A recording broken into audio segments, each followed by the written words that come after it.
गांधी जी ने हमारे देश को आज़ाद करवाने में बहुत बड़ी भूमिका निभाई है। गांधी जी को हम सभी एक महान नेता और अहिंसा के प्रतीक के रूप में जानते हैं। लेकिन क्या आप जानते हैं उनके विचार और तरीके हमेशा से हर किसी को पसंद नहीं आए हैं।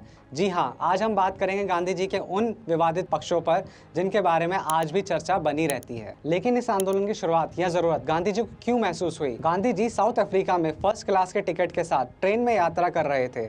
हालांकि उनके पास प्रथम श्रेणी का वैलिड टिकट था, लेकिन एक गोरे यात्री ने उनकी उपस्थिति पर आपत्ति जताई। उस समय दक्षिण अफ्रीका में रंग भेद की नीति लागू थी, जिसमें काले और भारतीय लोगों को लोअर क्लास माना जाता था और उनके लिए नियम बिल्कुल अलग थे। जब टीटी ने गांधी जी को अपनी सीट छोड़कर थर्ड क्लास डब्बे में जाने के लिए कहा, तो गांधी जी ने उसका विरोध किया और बताया कि उनके पास प्रथम श्रेणी का टिकट है। इसके बाद कंडक्टर ने सुरक्षा गार्ड को बुलाया और गांधी जी को ट्रेन से बाहर फेंक दिया। हादसे के बाद गांधी जी ने ठान लिया कि वो केवल अपने लिए ही नहीं, लेकिन पूरे भारतीय समुदाय के लिए लड़ेंगे, जो साउथ अफ्रीका में भेदभाव और अत्याचार का सामना कर रहे हैं। इसी घटना के बाद उन्होंने सत्याग्रह और अहिंसा के सिद्धांतों पर आधारित संघर्षों की शुरुआत की। साउथ अफ्रीका में अपने अनुभव के दौरान गांधी जी ने काले लोगों के प्रति कुछ नेगेटिव टिप्पणियां की थी, जिन्हें उनके आलोचकों ने भेदभावपूर्ण समझा। उन्होंने काले अफ्रीकियों को असभ्य और निम्न स्तर का कहा, जिससे यह स्पष्ट होता है कि उनकी सोच में नस्लीय भेदभाव का एक तत्व था।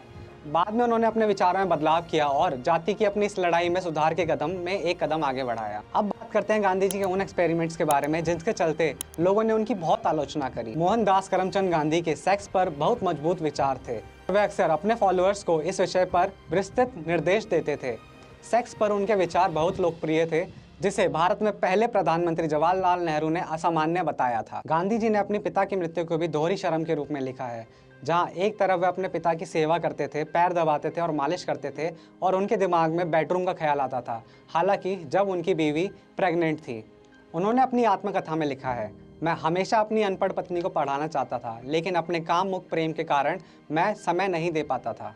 यहाँ तक कि मैं स्कूल में भी उनके बारे में सोचता रहता था और रात होने और उसके बाद हमारी मुलाकात का ख्याल मुझे हमेशा सताता रहता था। उन्होंने लिखा, हर रात जब मेरे हाथ अपने पिता की मालिश में व्यस्त रहते हैं, तब भी मेरा दिमाग बेडरूम में घूमता रहता था, और वह भी ऐसे समय पर जब धर्म, चिकित्सा, विज्ञान और सामान्य ज्ञान समान रूप से यौन संबंध बनाने की मनाही करते हैं। गांधी जी ने यह भी याद किया कि कैसे वे अपने पिता के अंतिम क्षणों में उनके साथ नहीं रह पाए। साल 1906 जब गांधी जी 38 वर्ष के थे, तब उन्होंने ब्रह्मचर्य अपनाया, और वो अपनी आत्मकथा में लिखते हैं कि इससे उनकी पत्नी को भी कोई आपत्ति नहीं थी। गांधी जी का ब्रह्मचर्य बस यहीं तक सीमित नहीं था। यह अजीब तब हो गया जब उन्होंने अपने संकल्प को चुनौतियां देनी शुरू करी, और उन्होंने ऐसे एक्सपेरिमेंट्स की सीरीज चालू करी जो आज के टाइम में अनएक्सेप्टेबल है। ये सारे एक्सपेरिमेंट्स उनके आश्रम में होते थे।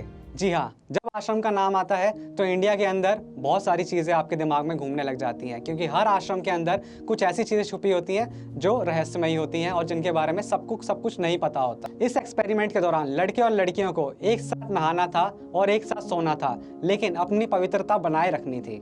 आश्रम के नियमों के अनुसार विवाहित जोड़ों को अलग अलग रहने की सलाह दी, और उन्हें बोला गया कि अगर उन्हें काम वासना महसूस होती है तो उन्हें ठंडे पानी से स्नान लेना चाहिए।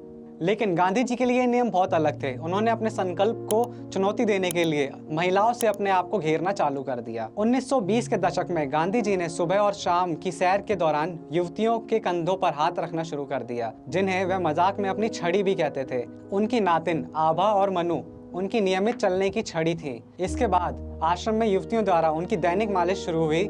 मालिश के बाद स्नान किया जाता था, जिसमें उनकी महिला प्रबंधक उनकी मदद करती थी और उनके साथ होती थी।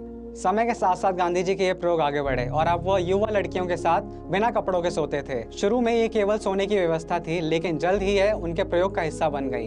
यह पूर्ण ब्रह्मचर्य के निर्वाण अवस्था प्राप्त करने की उनकी विधि थी, जिसमें बिना कपड़ों के आकर्षक युवा महिलाओं के बगल में सोते हुए संयम बनाए रखना शामिल था।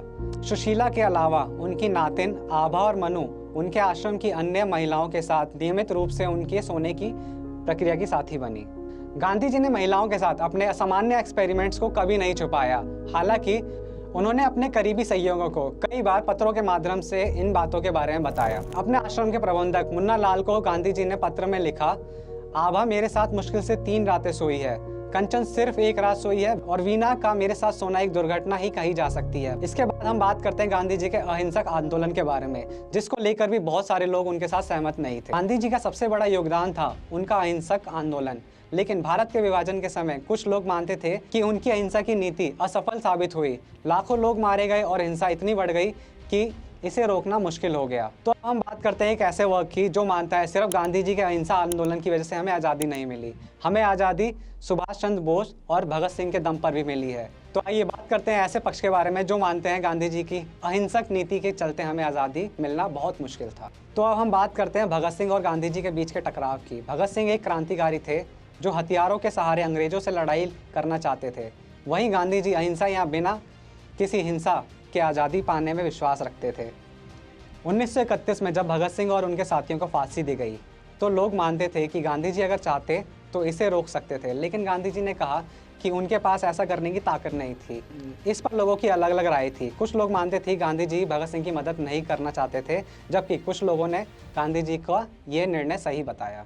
गांधी जी चाहते थे कि अहिंसा के रास्ते पर चलकर हम आज़ादी पाएं, लेकिन वहीं सुभाष चंद्र बोस जी का मानना था कि हमें अंग्रेजों के खिलाफ हथियार उठाने चाहिए, क्योंकि गांधी जी और उनके विचारों में सहमति नहीं थी। बाद में सुभाष चंद्र बोस ने आज़ाद हिंद फौज बनाई। ये मतभेद इस बात को दिखाता है कि उस समय आज़ादी की लड़ाई में एक से ज़्यादा रास्ते थे। अब दोस्तों बड़ा सवाल ये है, क्या अंग्रेज भारत से गांधी जी के कारण गए?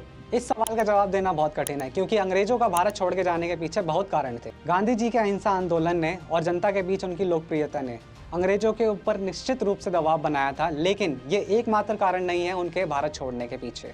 सेकेंड वर्ल्ड वॉर के बाद ब्रिटेन की आर्थिक स्थिति कमज़ोर हो गई थी और वह अन्य देशों पर शासन जारी रखने की स्थिति में नहीं था।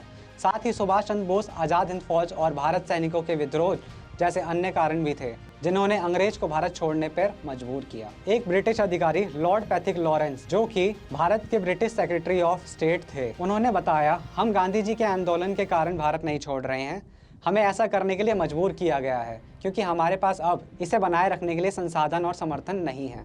इस बयान से साफ होता है कि अंग्रेज केवल गांधी जी के आंदोलन की वजह से भारत छोड़ के नहीं गए थे, बल्कि इसके पीछे सामाजिक, आर्थिक और राजनीतिक कारण भी शामिल थे। तो दोस्तों, हम आपसे जानना चाहते हैं, आप गांधी जी के अहिंसक आंदोलन के बारे में क्या विचार रखते हैं? प्लीज़ आपके जवाब कमेंट्स में दीजिए। नमस्कार।